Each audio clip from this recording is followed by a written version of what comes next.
Tammy, thanks for joining us. Appreciate you being here. My pleasure. So you guys, obviously, I think the big news, well, who knows with the big news? Every day it seems to shift. But let's just put it this way. I'll start with what's going on in Ukraine. Sure. For people who don't understand, it's funny. I think everyone understands that Donald Trump wants to get a deal.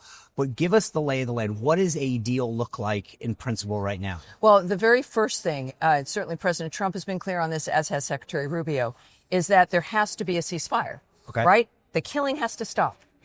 Ukraine agreed to that, as we know, after 30 days. It would be nice for it to be an extended dynamic, but Russia couldn't even do that. Well, what the secretary said at NATO a few weeks ago was that we were going to judge Russia based on their actions, not on what they said. And the president had noted on Truth Social in the last few days that this Russia bombing of civilian areas all of a sudden is unacceptable. It's got to stop. We saw that during Palm Sunday even when they did that as well. So we are looking at a situation also which is not going to just last forever. We're not going to have meetings about meetings. It's not going to go for months or years, right? The normal, it's like, oh, well, you'll have a summit and then you'll meet 3 weeks later. Clearly, with everything the administration's doing, it's fast. And they have a goal that they know they want to accomplish. And I think that it is, and the secretary mentioned now that the issue is a matter of days. And it doesn't mean withdrawing from helping to work to get to peace. But they said both of those parties have to agree, have to come to the decision. Both will have to make compromises. Generally, no one's going to be happy coming out of this, but the killing has to stop. Right. And so that's where we're at. So if we were, what they mean when the secretary said, and I think the vice president noted that we would stop being engaged for the first 100 days of so many different accomplishments, is that we have been flying around the world at the drop of a hat. We've been meeting at every meeting, calling all summits, participating with special envoys and with the president and on the phone and with the secretary running around the world. And the point is that we will still be assisting, but it will look differently. We're not going to be flying around to have meetings to see if there's going to be some success. Everybody knows what needs to happen. The killing has to stop. The attacks have to end. And it's in Putin's interest as well for this to end, because now the president is noting that there will be some other mechanism and perhaps more sanctions, but that he wants it to be diplomatic. But if it's not, he will have other options. Okay. The key word in that whole thing is trust, right? Russia does not have a track record of keeping its word. The president, I think, has given Putin a long leash, right? Because he wants to get peace. He wants to end this war. And frankly, I don't think there's anyone else in the world outside of Donald Trump that can actually achieve that peace. Sure. What does it take for, Russia is calling for a 3-day ceasefire. but I guess my point is, this, in my opinion, is the best deal that Putin will ever get for a lasting peace. Well, and Zelensky, the meeting seemed to have gone really well in St. Peter. What is it that Russia needs to show to be trusted? Well, I think many people have noted, including the secretary, that this actually is not about trust. It's about what you do and what you don't do. Right. And so this is... To your point, they can say the right words. Well, they can. So this is going to be assessing a dynamic to determine, and you can, if someone really, truly understands that this is their best effort. This is going to be the thing that they have to sign. And that inevitably, I'm not involved in these diplomatic conversations. You know very well that we're not going to get ahead of commenting or speculating. But I think that there are certain situations where you understand when there's leadership in the White House, when America is strong, that it is in your best interest to behave and to operate in a certain manner. And that we know, and fortunately we have Donald Trump framing this situation, that this is one of those times. This is, again, I think the nature of what Putin understands is possible. Certainly, again, the sanctions have had a tremendous impact on him. Those aren't going anywhere. The president musing publicly about perhaps more sanctions. But there are many different things. And Putin, and I've said this a few times, is that it may be fun to be an oligarch and you think you can do whatever you want, and that the only place you can vacation is North Korea. So the reason Putin wasn't at the funeral is because he can't go there, because he would have been arrested because of the invasion of Crimea, of the invasion of Ukraine. And of course, Crimea is mused about by the legacy media. media want and other individuals want, other interested parties want people to be afraid or have that be a point of contention. We don't know what is being discussed or what is going to be an issue that both parties have to deal with. What we do know is that there are people alive today who will not be alive tomorrow. And that's what the president cares about. He wants the slaughters to end. And that's when we get to discussions of details, is when the ceasefire, an actual ceasefire, exists. And I think that, again, Putin, when it comes to being a part of the world, has an interest. And of course, economically, there's an interest there as well. And a strong America makes encouraging people to do the right thing a lot easier. And it seemed, like I said, at least image-wise and the readouts, that the Zelensky meeting at St. Peter's seemed to go well. And sure. And so is it a fair read? Obviously, President Trump wants peace, and by extension, obviously, Secretary Rubio and everyone that's on the team. Then the two other parties that matter are Zelensky and Putin. It seems like Zelensky's there, and that we just need to get Putin. Is that a fair assessment? Well, I think that it was great when they had the dust up in the Oval Office. They thought, oh, that conversation's never going to happen again, or that relationship is over. The fact of the matter is, as we know, the president is blunt and direct in what he wants. He knows what he wants. He's not a wobbly man. I don't know what was discussed, but those of us who've talked with him, we know what he wants. The world knows what he wants. And that, I'm sure, was simply, perhaps they had the conversation they should have had instead of what happened in the Oval Office. We are at a point where they know that this is, again, not going to go on forever. One has to decide. Clearly, the Ukrainians and we said it was good. And what that means, we'll find out.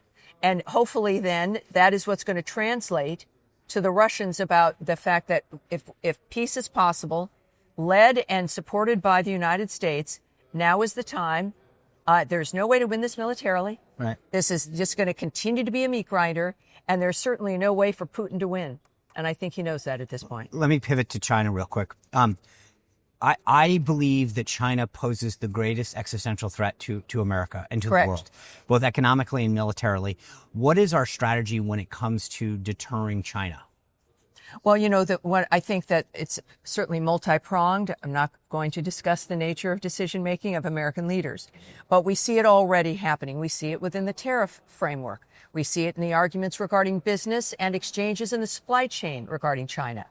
The first thing you have to do, we also see it when it comes to the Panama Canal and even the Suez Canal, and the nature of what China has been doing, the Belt and Road initiatives that we know Panama also abandoned. So we are working with the world to change the kind of the free reign China has had. Do you think tariffs make it easier or harder to do that? In other words, I think that we've used tariffs as a soft power tool in the past to go against the Soviet Union. It seems like Scott Bessent, the Treasury Secretary, has alluded that might be part of the current strategy to get people on board as a country. Well, the president said very specifically that the entire tariff effort was to even the playing field, because then it makes for the best negotiating tool you've ever had. Right. And now we see where China is as an outlier, with all over 130 countries coming into wanting to make a better economic deal for the United States. But it does highlight and reminds people of the amount that China has been controlling. We saw it during COVID, and not just supply chain issues, but the fact that we were reliant on China for the ingredients for our pharmaceuticals. The nature that to me, right? I mean, our pharmaceuticals, our PPE, like they sent us a disease and then said, hey, let us sell you all the stuff. And so that was a wake-up call. Americans didn't know, understandably, they wouldn't necessarily know over their daily lives, but that is still a problem.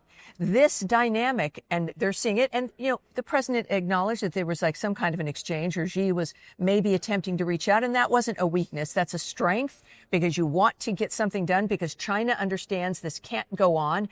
They know that we have been ripped off for generations. They know it's going to change. Donald Trump is the best deal maker in the world.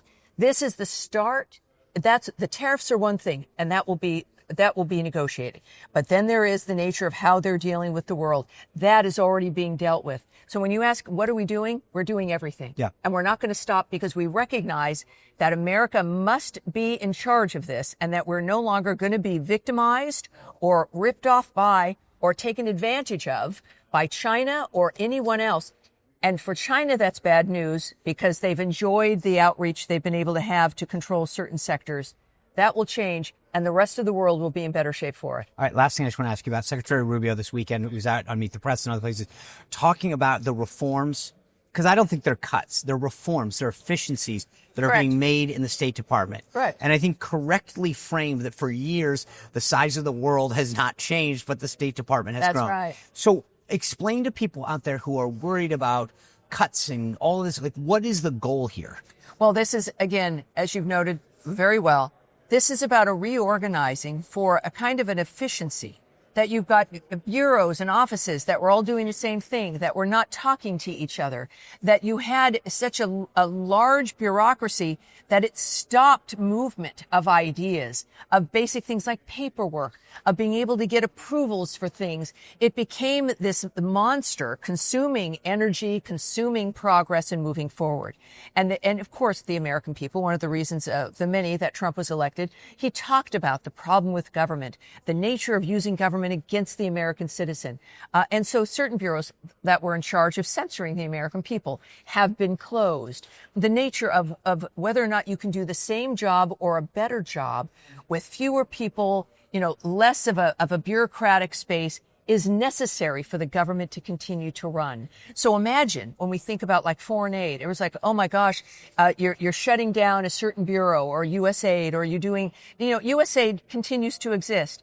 But instead of being a monolithic thing that no one could ever reach and made its own decisions, not involving U.S. policy or preferences, they now will be based in every bureau for the regions so that people can work together, knowing what a region needs, knowing what the diplomats there require and what the government might want, the government that we're working with and otherwise, and that everyone is held accountable. What a concept. Not only can you get as much and more done, it will be done by spending less. Isn't that what we expect? So we want to be more efficient, more nimble, faster for the 21st century. We want to get more done. We want to assist more places, and we can get more done and spend half as much even and still have more of an impact. Samantha Power, the outgoing USAID person in 24, Democrat, obviously, her public complaints, she had a public event. She complained that 90% of money spent on foreign aid was going not to the programs. It was 7 to 10% was going to the program. She said, that is my biggest frustration. She managed to get it from 7% to 10. So it's so her idea of a good job, but was from getting 7% to 10. That's correct. So 90% still not going. She was still frustrated, and her outgoing message was, this has to change. Marco Rubio is making that change, because if you truly are committed to a foreign funding, so why isn't that? But to me, when you just said that, honest to God, as a guy who loves what you guys are doing, who follows Donald Trump, like, that is a mind-blowing number. It is. And coming from a Democrat. No organization would be able to sustain itself if 90% of the funding. That is correct. And that's why we are concerned. You've heard from Elon Musk about the nature of how much is being spent, and that it was literally unsustainable. We have a responsibility as caretakers of this government and this country to not have it collapse under its own weight. And that's what we're doing. And it's not a reckless thing. In fact, again, if you care about foreign aid and helping people who need it, you should want even 50% less and having 3 times more aid go out. What a concept. Yeah. We deserve it. Our founders deserve it. The people who died creating this country deserve it. And everybody who's buried in every field for our soldiers deserve it. And everyone living in this country now, that this is why it matters. We're doing it for the future, but also to say that, the government got big and it doesn't need to be. In fact, it's harming us. We're going to bring it back into a place that makes America great again. Well, by the way, and I'll just say this in closing, I love watching your boss on television. Marco Rubio has been putting on master classes, so I'm not sure how much that's natural, how much you and your team are preparing him, but I feel bad sometimes I don't. But when I watch him get announced on a Sunday show, I go, that host is just going to get crushed. You guys are doing a phenomenal job. Thank you. I love how he articulates the mission and the focus. You know what he got? It's all the time in the Senate. That is all him. It's been the easiest job in the world, because I don't have to worry about the nature. We work together, but his understanding and grasp of why he's doing what he's doing is clear. And so that's who you see when you see him on television. All right. Tammy Bruce, thanks for joining us. My pleasure. Appreciate it. My pleasure. Thank you. Well, if you enjoyed this content, make sure to like this video, subscribe, and click the notification bell to get more.